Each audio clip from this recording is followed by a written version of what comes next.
Hello दोस्तों, welcome back to our channel law vacancy. और आज के इम्पोर्टेंट सेगमेंट में हम जिस नोटिफिकेशन के बारे में बात करने जा रहे हैं वो आईआईटी खड़गपुर ने निकाला है। अब आप सोचेंगे आईआईटी खड़गपुर तो बीटेक के लिए फेमस है, आईआईटी है तो वहाँ पे लॉ की वैकेंसी कैसे? लेकिन हाँ, वहाँ पे लॉ का है, वहाँ पे लॉ भी पढ़ाई जाती है। वहाँ का एक फैकल्टी है जिसमें लॉ से रिलेटेड भी सारी स्टडीज होती हैं। तो उन्होंने जो असिस्टेंट प्रोफेसर की जॉब पर वैकेंसीज निकाली है। इन्होंने इसमें स्पेसिफिक किया नहीं है कि प्रोफेसर की जॉब है लॉ डिपार्टमेंट में या असिस्टेंट प्रोफेसर की है या एसोसिएट प्रोफेसर की है, बट इन्होंने प्रोफेसर की जॉब्स पर वैकेंसीज निकाली हैं। तो आज की वीडियो में हम उसी से रिलेटेड सारी बातों को डिटेल से जानेंगे। लेकिन उससे पहले मैं एक छोटा सा रिमाइंडर ये दे देना चाहती हूँ कि अगर आप हमारे चैनल पर नए हैं और साथ ही में एक लॉ फ्रेशर है, एडवोकेट हैं, जुडिशरी एस्पिरेंट हैं, लॉ स्टूडेंट हैं, तो all over India legal field से रिलेटेड जितनी भी वैकेंसीज आती हैं उन सब की जानकारी हमारे चैनल पर डेली बेसिस पर दी जाती है। इसीलिए आप हमारे चैनल को सब्सक्राइब कर लें और बेल आइकन को प्रेस कर दें ताकि डेली बेसिस पर जो भी नोटिफिकेशन आ रही है वो आपसे मिस ना हो। तो अब आगे देखते हैं सारी डिटेल्स को, सारी इंफॉर्मेशंस को। तो देखिए इधर इसमें इन्होंने लिख रखा है school of law, Rajiv Gandhi school of intellectual property law. और आगे और भी इनके मतलब अंदर ही अंदर डिपार्टमेंट्स हैं। तो अभी हम एलिजिबिलिटी क्राइटेरिया के बारे में जानेंगे क्योंकि इन्होंने नंबर ऑफ पोस्ट इसमें क्लियर नहीं कर रखी और इसमें इन्होंने किसी भी तरीके से ये नहीं कर रखा कि कौन से डिपार्टमेंट में प्रोफेसर की है, कौन से डिपार्टमेंट में असिस्टेंट प्रोफेसर की है। लेकिन हाँ, वैकेंसीज निकली हुई हैं। जब आप ऑनलाइन वेबसाइट पर भरने जाएंगे तो आपको सारी चीजें उसमें पता चल जाएंगी। तो फिर उसके बाद पोस्ट है professor, associate professor and assistant professor, तीनों की इन्होंने एलिजिबिलिटी यहाँ लिखी हुई है। और हम लॉ वाली एलिजिबिलिटी जानेंगे जो लॉ के फील्ड में जॉब्स निकली हुई हैं।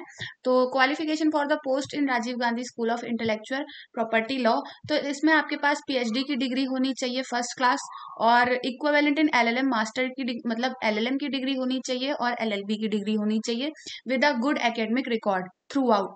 तो वही आपके पास लॉ की डिग्री होनी चाहिए, चाहे वो बीएलएलबी की हो, चाहे वो एलएलबी की हो, या फिर और उसके बाद फिर एलएलएम की डिग्री होनी चाहिए, फिर पीएचडी आपने कर रखी हो। फिर उसके बाद in case of procedural law, exposure to litigation in civil criminal courts of India for a minimum period of 5 years। मतलब इसमें इन्होंने अगर प्रोसीजरल लॉ में आपका स्पेशलाइजेशन है या फिर आपकी पीएचडी वगैरह या फिर आपका उसी में सारा वर्क उसी में है, तो आपके पास क्रिमिनल और सिविल कोर्ट में काम करने का 5 साल का एक्सपीरियंस इन्होंने मांगा है। तो मतलब आप एक एडवोकेट होने चाहिए, जब आप लॉ कर लेंगे एडवोकेट हो जाएंगे। फिर उसके बाद इन्होंने स्पेशलाइजेशन मांगा है टैक्स लॉ में, लेबर में, इंडस्ट्रियल लॉ में, क्रिमिनल लॉ में, बैंकिंग में, फाइनेंशियल में, इंश्योरेंस में, कॉमर्शियल लॉज में, डिसेबिलिटी एंड ह्यूमन राइट्स में, और लॉ एंड टेक्नोलॉजी में, प्रोसीजरल लॉ में। तो इसमें इन्होंने स्पेशलाइजेशन मांगा है। अब उसके बाद हम चलते हैं qualification for the post in centre of excellence in public policy law and governance. तो इसमें अप्लाई करने के लिए आपके पास पीएचडी की डिग्री होनी चाहिए और एलएलएम की डिग्री होनी चाहिए, एलएलबी की डिग्री होनी चाहिए, एलएलबी, बीएलएलबी, बीएससी एलएलबी और बीबीएलबी, बीकॉम एलएलबी कोई भी हो सकती है with a very good academic record through out. तो इसमें जो ये इनका centre for public policy and law and governance है, इसमें आप आराम से अगर पीएचडी होल्डर हैं और फ्रेशर भी हैं पीएचडी के बाद भी, तो भी अप्लाई कर सकते हैं। अब उसके बाद हम इसकी जो प्रॉपर प्रॉपर ये तो एसेंशियल क्वालिफिकेशंस हो गई। अब एक्सपीरियंस की बात करते हैं कि इसमें एक्सपीरियंस इन्होंने कितना मांगा है। तो प्रोफेसर की जॉब के लिए जो भी पर्सन अप्लाई करेंगे, minimum 10 years of experience teaching, research, industrial experience of which at least 4 years should be level of associate professor. अब इसके बाद इन्होंने ये बोला है कि अगर आपके पास 10 साल का एक्सपीरियंस है, मतलब प्रोफेसर की जॉब के लिए 10 साल का एक्सपीरियंस चाहिए टीचिंग में, रिसर्च में, इंडस्ट्रियल एक्सपीरियंस में, जिसमें सिर्फ 4 साल का एक्सपीरियंस आपकी एसोसिएट प्रोफेसर की जॉब का होना चाहिए in any IIT, IISc, IIM, NITIE Mumbai, IISER वगैरह में, और इक्विवेलेंट मतलब अगर आप एनएलयू में भी पढ़ा के आए हैं और आपके पास एसोसिएट प्रोफेसर का 4 साल का एक्सपीरियंस और टोटल 10 साल का है, तो आप इसकी प्रोफेसर की जॉब के लिए अप्लाई कर सकते हैं।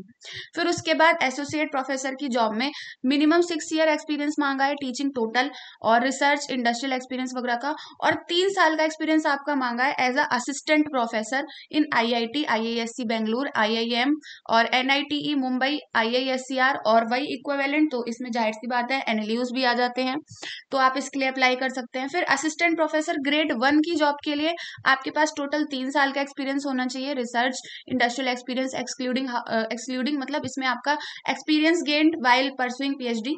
तो आपका इसमें जो पीएचडी के दौरान जो एक्सपीरियंस है वो एक्सक्लूड कर दिया गया। आपके पास उसके बाद 3 साल का टीचिंग एक्सपीरियंस होना चाहिए।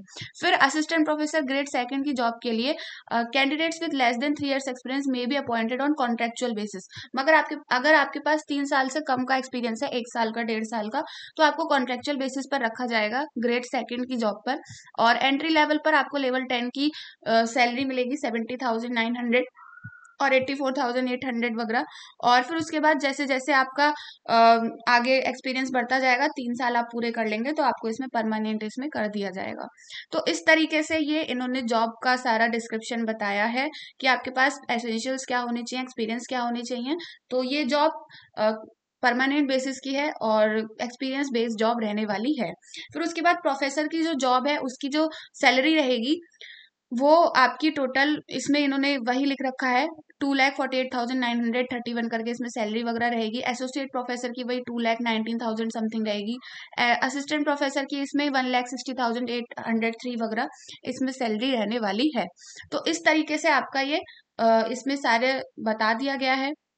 फिर उसके बाद रिजर्वेशन, आपके पास रिजर्वेशन आपकी जो एसटी, एससी और ओबीसी, ईडब्ल्यूएस, पीडब्ल्यूडी कैटेगरी, वो जो गवर्नमेंट ऑफ इंडिया के रूल्स हैं उसके अकॉर्डिंग आपको रिजर्वेशन मिलेगा। तो वही 5 साल का, 10 साल का जो भी एक्सपीरियंस रिजर्वेशन मिलता है वो आपको मिलेगा। फिर एकोमोडेशन में suitable residential accommodation as per rules will be provided in campus, तो आपको कैंपस में एकोमोडेशन प्रोवाइड करवाया जाएगा। और फिर उसके बाद आपका इसमें ये सारी इंफॉर्मेशन हैं। और जनरल इंफॉर्मेशन आपको जाके उसमें पढ़ लेनी है कि आपका इसमें क्या क्या आपकी जनरल इंफॉर्मेशन रहने वाली है। और इसमें इन्होंने ये लिख रखा है the candidate should be preferably below 35 years of age for the post of assistant professor. तो असिस्टेंट प्रोफेसर की जॉब के लिए जो भी पर्सन होगा उसकी एज 35 साल से कम होनी चाहिए। अब हम इसमें ये जानेंगे कि आप एप्लीकेशन प्रोसेस का इसमें पार्ट कैसे बन सकते हैं।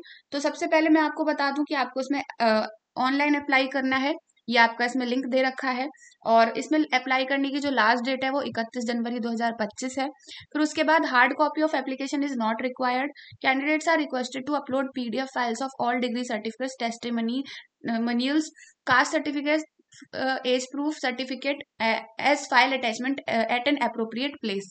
तो जो आपका इसमें ये इन्होंने वेबसाइट दे रखी है, यानी टेक्निकल प्रॉब्लम इज अगर कुछ भी होता है तो आप कांटेक्ट इस वेबसाइट पे कर सकते हो। और इसमें आपको ऑनलाइन ही अप्लाई करना है। तो यही आपका सिलेक्शन प्रोसेस का इसमें सारी चीजें रहने वाली हैं। काफी अच्छी जॉब है और एक अच्छे लेवल की जॉब है, परमानेंट जॉब है, थोड़ी सी एक्सपीरियंस बेस्ड है, लेकिन हाँ ये है कि अगर आप इसमें अप्लाई कर सकते हैं तो आईआईटी का प्रोफेसर होना अपने आप में बहुत बड़ी बात है। तो यही थी कुछ इंपॉर्टेंट इन्फॉर्मेशन इस नोटिफिकेशन से रिलेटेड।